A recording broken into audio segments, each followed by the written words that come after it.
सेव्यमान पावनाङ्घ्रिपङ्कजं ज्ञानयज्ञसूत्रमिन्दुशेखरं कृपाकरं नारदादियोगिवृन्दवन्दितं दिगम्बरं काशिकापुराधिनाथकालभैरवं भजे।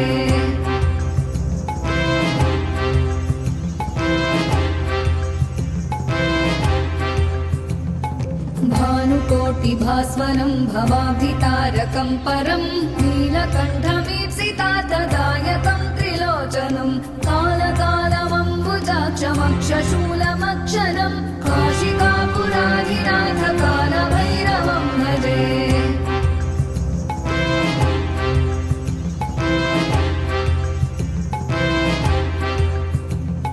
शूलटङ्कपाशदण्डपाणिमादिकारणं श्यामकायमादिदेवमक्षरं निरामयं भीमविक्रमं प्रभुं विचित्रताण्डवप्रियं काशिकापुराधिनाथकालभैरवं भजे।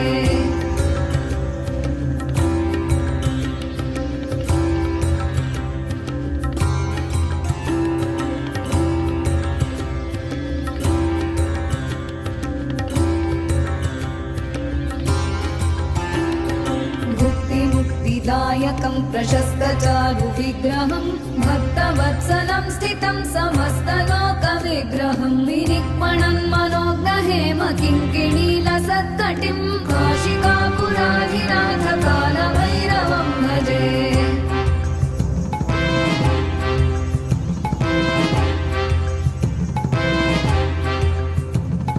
धर्मसेतुपालकं त्वधर्ममार्गनाशकं कर्मपाशमोचकं सुशर्मदायकं विभुं स्वर्णवर्णशेषपाशशोभितां